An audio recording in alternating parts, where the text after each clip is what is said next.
Hola, soy Jorge Alberto Maciel, médico especialista en ginecología y obstetricia, y les quiero hablar de un cuadro muy frecuente en el consultorio de ginecología, el síndrome de ovario poliquístico, una de las condiciones más frecuentes que provoca esterilidad en la mujer. Desde ya le voy a aclarar, no soy especialista en multimedia, así que no cuento con videos o gráficos elaborados. Por lo que este video será muy casero y voy a tratar que sea lo más didáctico y entendible posible. ¿De qué se trata el síndrome de ovario poliquístico?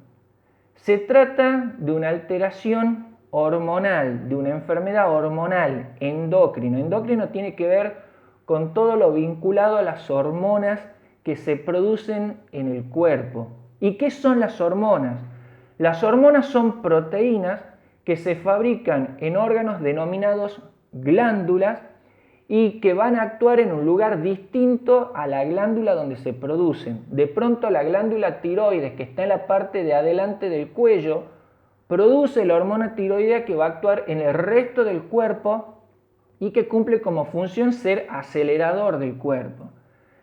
Debajo del cerebro está una glándula muy importante que es la hipófisis, que tiene el tamaño de un maní, que entre todas las hormonas que produce fabrica la hormona del crecimiento, que va a actuar sobre el resto del cuerpo, sobre la masa muscular, sobre los huesos, no sobre la glándula hipófisis que la produce. De la misma manera, los ovarios también actúan como glándulas, porque tienen dos funciones.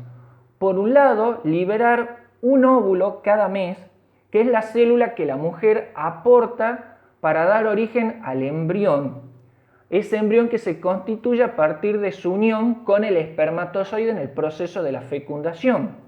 Pero al mismo tiempo actúa como glándula fabricando hormonas, justamente estas sustancias que yo les comento, dentro de las cuales van a estar los estrógenos, que son las hormonas que le dan los rasgos femeninos al cuerpo de la mujer, que actúa sobre el útero, generando el crecimiento del tejido que está por dentro del útero, que es el endometrio, y luego de la ovulación pasa a producir otra hormona muy importante que es la progesterona, o sea, la hormona progestación, proembarazo, que es la que va a actuar sobre ese endometrio que hizo crecer dentro del útero los estrógenos y lo van a hacer receptivo al endometrio para poder alojar el embarazo.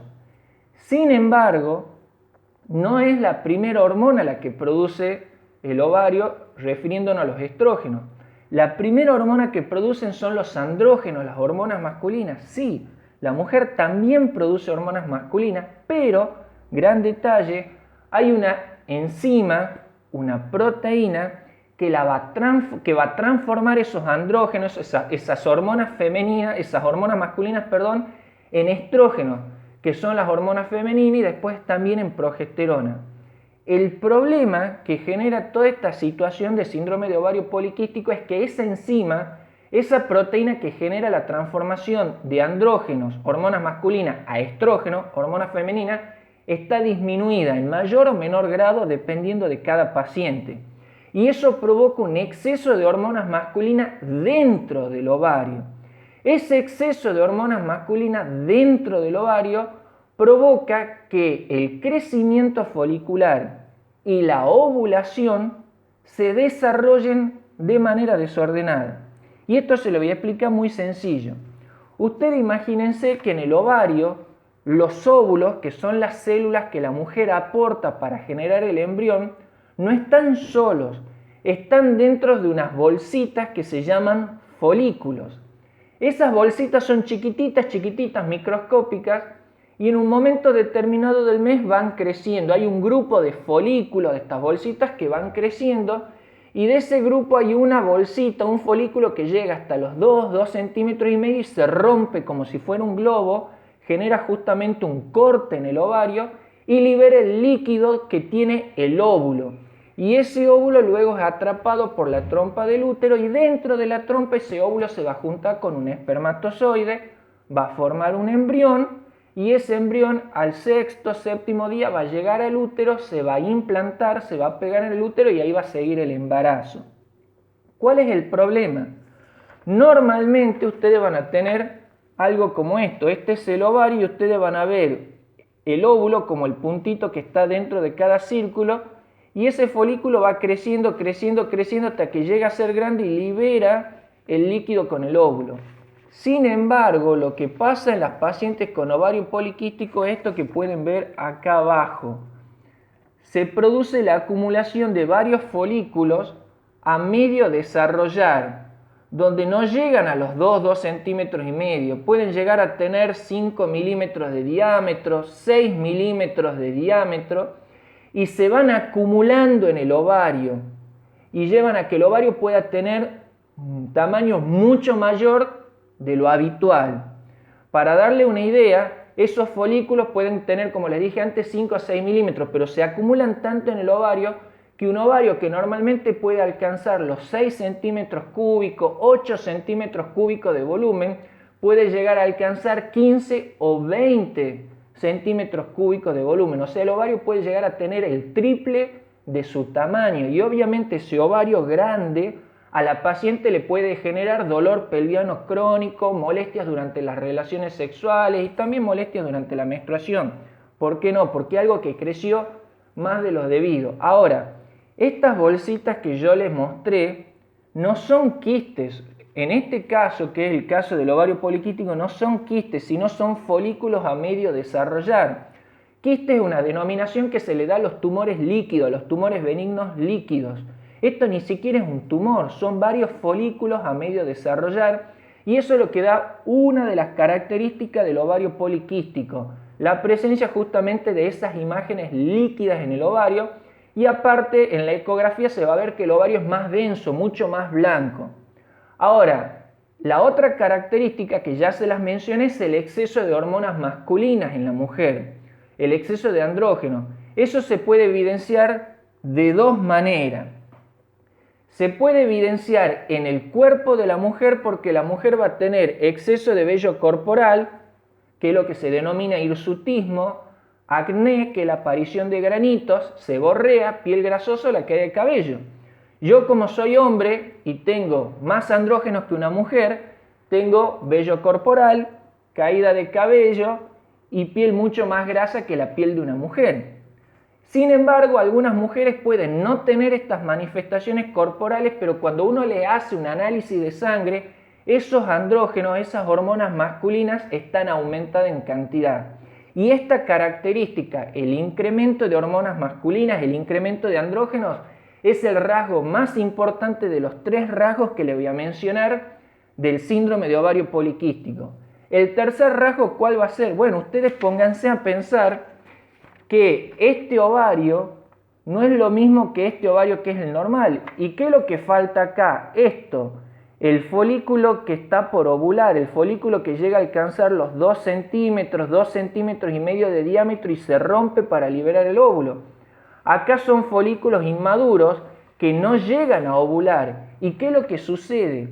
El tercer rasgo del cuadro de ovario poliquístico. La mujer no ovula, ovula de manera muy pausada. En lugar de ovular todos los meses, ovula cada 3 meses, cada 6 meses, dependiendo de la gravedad del cuadro que ella tenga. Y algo muy importante, ¿cómo me doy cuenta yo si una mujer ovula o no? Por la menstruación. ¿Por qué? Porque si ese óvulo es liberado y no genera un embarazo, ¿qué es lo que sucede en la mujer? Viene la menstruación. ¿Cómo una mujer se da cuenta muchas veces que está embarazada? Porque la menstruación no le viene. ¿Qué es la menstruación? Es el crecimiento del tejido que está por dentro del útero, la mucosa. Mucosa se le denomina los tejidos que están cubriendo adentro los órganos huecos, como puede ser la mucosa de la boca, la mucosa que está dentro del estómago, la mucosa que está dentro de la vía respiratoria. Ese endometrio en el embarazo creció por los estrógenos, se modificó por la progesterona haciéndose amigable al embarazo y se implanta el embrión, y eso hace que no caiga, obviamente, porque si no se pierde el embarazo. Ahora, cuando no hay embarazo, los niveles de estrógeno y progesterona, que son las hormonas que mantienen ese endometrio, caen.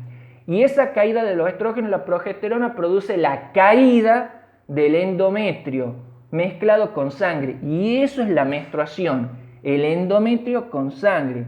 Ahora, si una mujer ovula pausado, ovula de manera muy pausada, ovula cada 2 a 3 meses, va a menstruar cada 2 a 3 meses. Si en cambio es una mujer que no tiene ningún trastorno hormonal y ovula una vez por mes, va a menstruar una vez por mes. ¿Por qué? Porque la menstruación sucede 2 semanas después de la ovulación. Por lo tanto, si ovula de vuelta cada 3, cada 6 meses, va a menstruar cada 3 a 6 meses. Y ahí nosotros tenemos el trípode, las 3 características del síndrome de ovario poliquístico. La presencia de gran cantidad de folículos inmaduros en las ecografías, que lleva al aumento de tamaño de los ovarios. En segundo lugar, y muy importante, el exceso de hormonas masculinas. Y en tercer lugar, una paciente que ovula de manera muy pausada o que menstrua de manera muy pausada. Por eso es un cuadro que puede afectar la fertilidad de la mujer. Pero otra cosa muy importante que entra a jugar acá es la insulina. ¿Qué es la insulina? Es una hormona, de vuelta hablamos de hormona, que se produce en una glándula que se llama páncreas. Y el páncreas está en el abdomen, en el medio de los intestinos, del estómago. La insulina tiene una función muy importante en el cuerpo. Permite que los tejidos tomen el azúcar que hay en la sangre, el azúcar que ingresó desde los alimentos, para ingresarlo a las células, quemar esa glucosa, quemar ese azúcar como combustible. El problema es que cuando se produce poca insulina o cuando el cuerpo no le presta atención a la insulina, no es sensible a la acción de la insulina, el azúcar sigue dando vuelta en la sangre y no ingresa a los tejidos. Y obviamente esto es lo que puede llevar a la diabetes. Diabetes cuando el azúcar está alta, inclusive en ayunas, sin haber comido, o intolerancia a la glucosa, intolerancia al azúcar, cuando el azúcar solo está elevada después de una ingesta de azúcar o después de una ingesta de comida. Y acá, ¿cuál es el problema?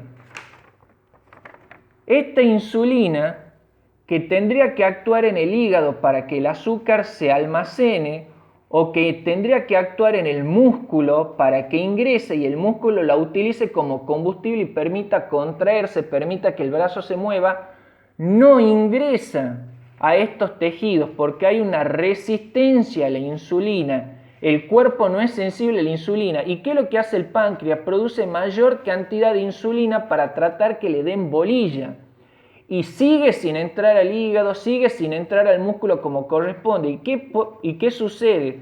Todo ese exceso de insulina que queda en el cuerpo va a parar al único órgano que sí le da bolilla, que sí es sensible, que es el ovario, y eso genera en una paciente con ovario poliquístico una mayor producción de andrógenos, una mayor producción de hormonas masculinas, una mayor alteración de la ovulación con toda esta acumulación de folículos inmaduros que yo le expliqué y una exacerbación de todo el cuadro de ovario poliquístico. Por eso que es más difícil de manejar en una paciente con resistencia a la insulina que sin este problema. Entonces acá se agrega otra característica más que no es necesaria al diagnóstico, pero que sí es un cuadro accesorio al síndrome de ovario poliquístico, que es la resistencia a la insulina. ¿Y qué es lo que vamos a tener acá? Que el páncreas tiene que producir mucha insulina para tratar de lograr mantener los valores de azúcar en la sangre normal, para tratar que el cuerpo le dé bolilla al azúcar y la utilice. Si esa resistencia a la insulina es más o menos moderada, el cuerpo va a producir solamente insulina en exceso después de una ingesta de comida. Si la resistencia a insulina es muy severa, si el cuerpo es muy rebelde a la acción de la insulina, esa resistencia a la insulina se va a dar inclusive en ayuno, sin ingesta de comida. Y esos efectos se pueden ver, como les dije antes, con un exceso de azúcar después de la comida o inclusive un exceso de comida inclusive en el ayuno. En pocas palabras, la resistencia a la insulina puede llevar a la diabetes o a la intolerancia del azúcar. Y más aún, si el páncreas produce una gran cantidad de insulina, se puede llegar a agotar. Y obviamente un páncreas que se agota es una paciente que termina con diabetes. Por eso que el síndrome de ovario poliquístico tiene que ser diagnosticado para evitar esterilidad en la mujer, para que la mujer pueda ovular y menstruar de manera normal, para combatir los efectos de los andrógenos, de las hormonas masculinas en el cuerpo de la mujer, y para que en el caso de tener resistencia a la insulina, ésta sea tratada y no derive en el futuro en diabetes para esta paciente. Todo esto se maneja de distintas maneras y eso lo voy a hacer en un segundo video. Espero que les haya servido. Chao, muchas gracias.